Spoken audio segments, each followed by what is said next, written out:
یہاں پر یہ بات بھی سمجھ لیجئے کہ سورۃ الحج میں جس قربانی کا ذکر ہوا ہے وہ قربانی ہے فرض قربانی. یہ بڑی اٹینٹو ہو کے باتیں سننے والی ہیں. جس کو نیند آ رہی ہے بے شک خود کھڑے ہو جائے ایمانداری کے ساتھ تاکہ نیند اس کی ختم ہو جائے. بیسیکلی دو قربانیاں ہیں. ایک قربانی وہ ہے جو حج کے موقع پر ہوتی ہے, یہ فرض قربانی ہے جو سورۃ الحج میں جس کا ذکر آیا, اور سورۃ البقرہ میں ذکر آیا کہ اگر کسی کے پاس وہ قربانی کا جانور نہ ہو تو 10 روزے رکھ لے. وہ فرض قربانی ہے, اس کو کہتے ہیں ہدی. اور دوسری وہ ہے جو ہم عید قربان کے موقع پر کرتے ہیں, اس کو کہتے ہیں اضحیٰ, الف ضاد حا یا. اور یہ جو دوسری قربانی ہے اس کا ذکر بھی قرآن پاک میں سورہ الکوثر میں موجود ہے. فصلی لربک وانحر, تو اپنے رب کے لیے نماز پڑھو اور قربانی کرو. تو اہل سنت اور اہل تشیع دونوں کا اس بات پر اجماع ہے کہ حج والی قربانی فرض ہے, اور یہ دوسری قربانی جو ہے عید قربان کی یہ فرض نہیں ہے.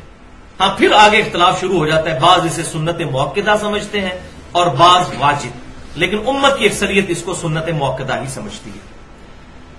کیونکہ الفاظ بڑے سخت ہیں. شاید میں سمجھتا ہوں اس حدیث کی سختی کی وجہ سے ہی احناف کے ہاں یہ جو موقف آیا, اگرچہ یہ امام حنیفہ رحمۃ اللہ علیہ سے تو صحیح سند سے ثابت نہیں, کہ حنفی جو ہے وہ قربانی کو واجب کہتے ہیں, اور اس کی وجہ یہ ہے کہ یہ الفاظ بڑے سخت ہیں حدیث کے. اور ہم اسے سنت کیوں سمجھتے ہیں وہ انشاءاللہ بعد میں اختلافی مسائل میں ڈسکس کروں گا. حدیث کیا ہے؟ سنن ابن ماجہ میں, مسند امام احمد میں اور المستدرک للحاکم میں, تینوں کتابوں میں صحیح سند کے ساتھ یہ حدیث موجود ہے. اور امام ذہبی نے بھی المستدرک میں اس کی صحت پر حکم لگایا ہے کہ آپ صلی اللہ علیہ وسلم نے فرمایا جو شخص استطاعت کے باوجود قربانی نہ کرے وہ ہماری عیدگاہوں کے قریب بھی نہ پھٹکے. وَلِعَوْذُ بِاللَّهِ, کتنی سختی, یعنی وہ عیدگاہ کے قریب رہا ہے جس کو استطاعت ہے اور وہ قربانی نہیں کرتا. وہ سخت الفاظ ہیں, اگر اس سے کوئی واجبیت نکال لے تو بعید نہیں ہے, ورنہ کم از کم سنت موقدہ تو ہے. اس کانٹیکسٹ میں دو اور احادیث بڑی اہم ہیں. پہلی حدیث صحیح مسلم کی ہے کہ آپ صلی اللہ علیہ وسلم نے فرمایا جس شخص کا قربانی کا ارادہ ہو تو وہ یکم ذوالحجہ کا چاند نظر آنے سے لے کر قربانی کرنے تک اپنے جسم سے نہ تو بال اکھیڑے اور نہ ہی ناخن.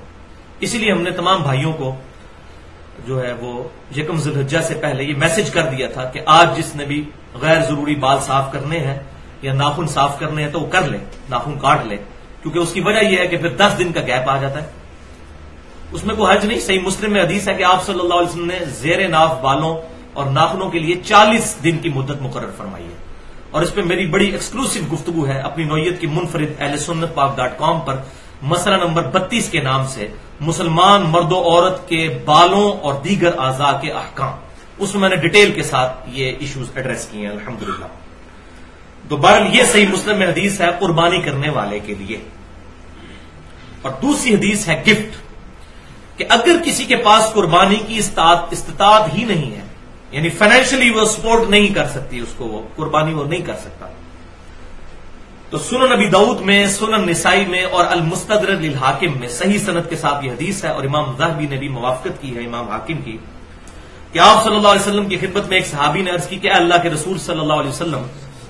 میرے پاس ایک دودھ دینے والی بکری ہے, اس کے علاوہ کوئی جانور نہیں, اور نہ میرے پاس اتنی ہمت ہے میں کوئی جانور خرید کے قربان کر سکوں, تو کیا میں اسی کو ذبح کر لوں؟ تو آپ صلی اللہ علیہ وسلم نے فرمایا اس کو ذبح نہ کرو. ظاہر ہے وہ سورس آف ان کے پاس ایک انکم تھا یا ان کے معاملات چلانے کے لیے. تو پھر آپ صلی اللہ علیہ وسلم نے اس صحابی کو ایک نسخہ فرمایا ارشاد, اور فرمایا آپ صلی اللہ علیہ وسلم نے کہ عید والے دن باقی لوگ قربانی کر رہے ہوں گے, تم اپنے ناخن اور زیر ناف بال اور بغلوں کے بال یہ صاف کر لینا, اللہ کے ہاں تمہاری پوری قربانی لکھی جائے گی. اور اس میں یہ بات امپلائڈ ہے اس کے اندر یہ بات صحیح مسلم والی کہ ایسا شخص بھی پھر یکم ذوالحجہ کا چاند نظر آنے سے لے کر عید قربان تک اپنے بال نہیں اکھیڑے گا اور نہ ناخن کاٹے گا. تو پھر باقی لوگ قربانی کرنے کے بعد بال صاف کریں گے جیسا کہ حاجی کرتے ہیں. اور اس میں حکمت یہ ہے کہ حاجیوں کی یہ نقل اتاری گئی ہے. تو یہ شخص اپنے بال صاف کرے گا, اللہ تعالیٰ پوری قربانی کا ثواب دے گا. اس کو شیخ البانی رحمہ اللہ نے ضعیف کہا اس روایت کو، لیکن جو ذوق وہ بیان کرتے ہیں وہ ذوق ہے نہیں اس کے اندر. الحمدللہ اصول محدثین پر یہ سونے کی مہر صحیح روایت ہے، اور یہ روایت میں نے بتایا سنن ابی داؤد، سنن نسائی اور المستدرک للحاکم میں ہے، اور امام ذہبی نے بھی اس کی موافقت کی ہے اس کی صحت پر.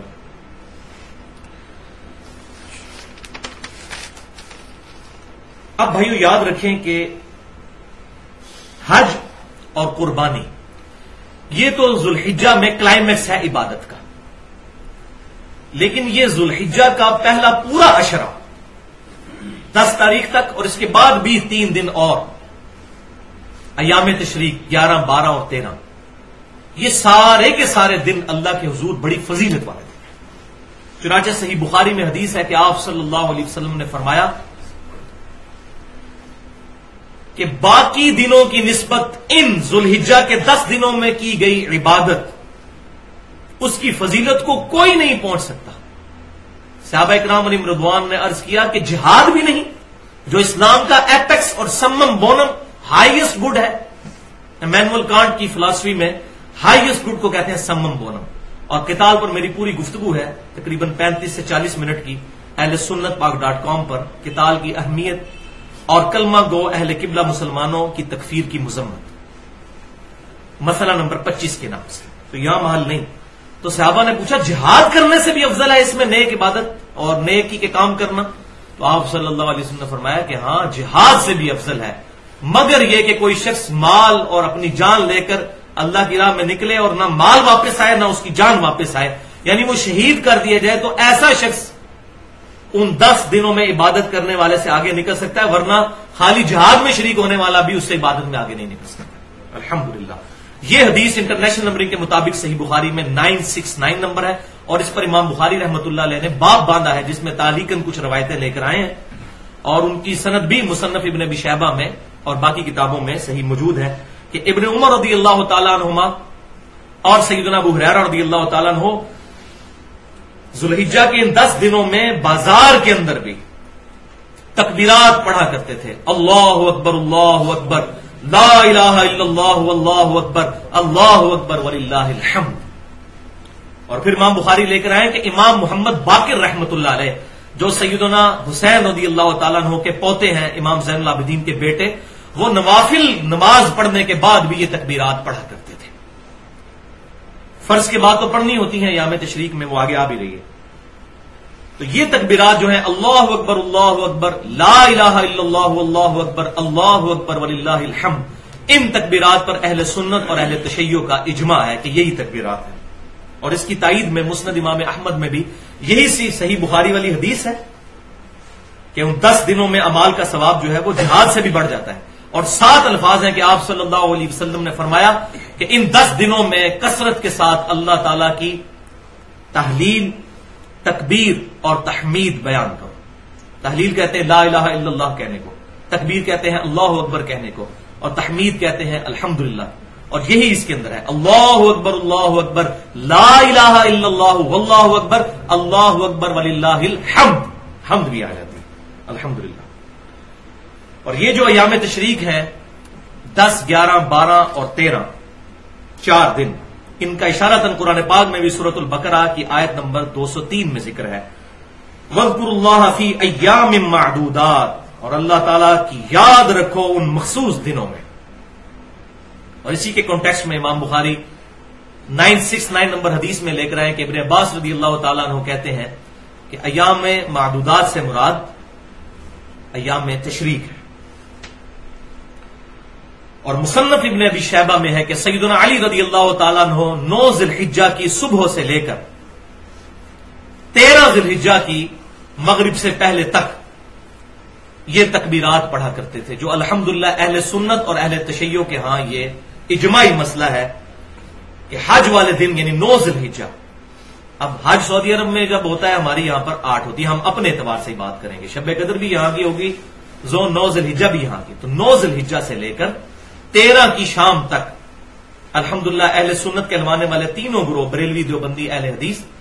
اور اہل تشیع بھی یہ تکبیرات فرض نمازوں کے بعد پڑھتے ہیں. ایک دفعہ کم از کم بلند آواز سے اللہ اکبر لا الہ الا اللہ واللہ اکبر اللہ اکبر وللہ الحمد.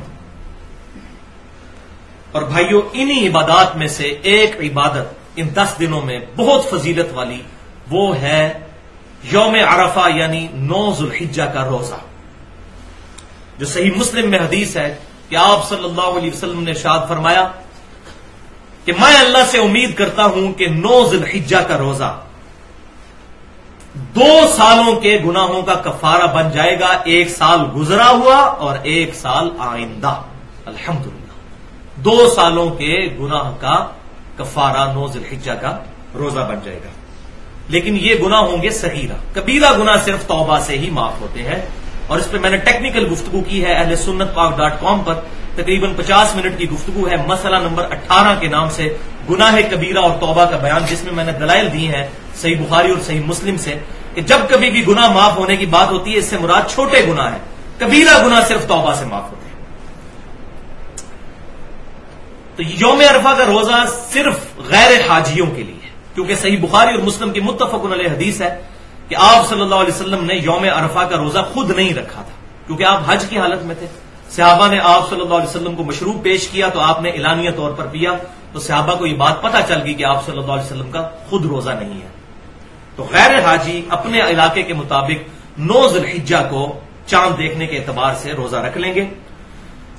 اب اس میں تھوڑی سی کنفیوژن پائی جاتی ہے، میں چاہتا ہوں کہ یہ بھی ایک جو آج کل پخ چھوڑی ہوئی ہے جدید محققین نے، اس کا بھی رد کر دوں کہ بعض لوگوں نے یہ بات مشہور کر دی ہے کہ ہم سعودی عرب کا جو 9 ذوالحجہ ہے یوم عرفہ اس کے مطابق یہاں روزہ رکھیں گے، تو میں یہ سمجھتا ہوں کہ یہ تعلیم کی کمی ہے۔ اس کی وجہ یہ ہے کہ آج سے 30-40 سال پہلے تک ہمارے فرشتوں کو بھی یہ بات نہیں پتا تھی کہ سعودی عرب میں کس دن عید ہونی ہے، کیونکہ کمیونیکیشن ہی کوئی نہیں تھی، تو 1400 سال سے مسلمان اس فضیلت سے محروم ہے کہ وہ 9 ذوالحجہ کا روزہ ہی نہیں رکھ سکتے، ان کو پتہ ہی نہیں چلے گا۔ اب موبائل آیا نا سامنے، تو 1400 سال سے مسلمان اس فضیلت سے محروم ہے،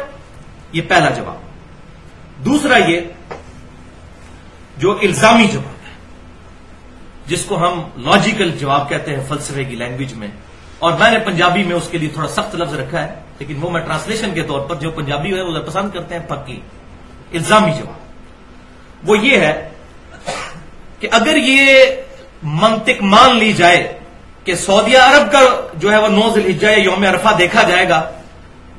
تو امریکہ کے اندر رات ہوتی ہے جب سعودی عرب میں دن ہوتا ہے، امریکہ میں قیامت تک یوم عرفہ پھر کبھی نہیں آئے گا۔ کیوں؟ کہ جب سعودی عرب میں دن ہوتا ہے امریکہ میں رات ہوتی ہے، وہ اتنا زیادہ گھنٹوں کا فرق ہے کہ کبھی بھی یوم عرفہ قیامت تک امریکہ میں نہیں آئے گا۔ اور پلین ٹروتھ میگزین میں موجود ہے، پاکستان میں جیو کو انٹرویو دیتے ہوئے 2007 میں کلنٹن نے خود کہا تھا، میں نے خود اپنے کانوں سے سنا، اسلام از دا فاسٹسٹ گروئنگ ریلیجن ان امریکہ، امریکہ میں سب سے تیزی سے پھیلنے والا دین اسلام ہے، اور یہ پریڈکٹ کیا جا رہا ہے کہ 2050 تک سب سے زیادہ تعداد امریکہ میں مسلمانوں کی ہوگی، اور امریکہ آبادی کے اعتبار سے 4تھے نمبر پر ہے، 32 کروڑ کے قریب آبادی ہے، پاکستان سے بھی 1.5 گنا، اور وہاں کروڑوں مسلمانوں کو آپ محروم کریں گے قیامت تک کے لیے، یہ مولوی اپنی کم علمی کی وجہ سے کہ یوم عرفہ سعودی عرب کا دیکھا جائے گا۔ بھائیو شب قدر بھی یہاں کی دیکھی جائے گی، یوم عرفہ بھی یہاں کا دیکھا جائے گا، 9 ذوالحجہ، یوم عرفہ سے مراد 9 ذوالحجہ، الحمدللہ۔ تو یہ دلیل ہے جس کو سورۃ الانفال میں فرمایا گیا، جو ہلاک ہوا دلیل سے ہلاک ہوا، جو زندہ ہوا دلیل سے زندہ۔ تو میں نے اپنی دلیل الحمدللہ بتا دی ہے اس میں، اور پاکستان میں انشاءاللہ 1433 ہجری میں 9 ذوالحجہ 26 اکتوبر 2012 کو آئے گی انشاءاللہ، ہفتے کے دن، جمعے کے دن، ہفتے کو تو عید ہے، تو اب وہ والی حدیث بھی اپلائی نہیں ہوگی کہ اکیلے جمعے کا روزہ نہیں رکھ سکتے، کیونکہ یہ پرٹیکولر اب بات آ گئی، تو جمعے کا روزہ رکھ سکیں گے، یہ پرٹیکولر اس کے لیے دلیل خاص مل گئی ہے، وہ عام حکم ہے۔ تو 26 اکتوبر 2012 کو ہمارے اس جہلم شہر میں ختم سحری ہے 4:55 پہ، اور افطار ہوگا انشاءاللہ شام 5:20 پہ۔ تو انشاءاللہ روزہ خود بھی رکھیں اور گھر والوں کو بھی رکھوائیں، بہت فضیلت ہے اس روزے کی، 1 سال گزشتہ اور 1 سال آئندہ کے گناہ انشاءاللہ معاف ہو جائیں گے۔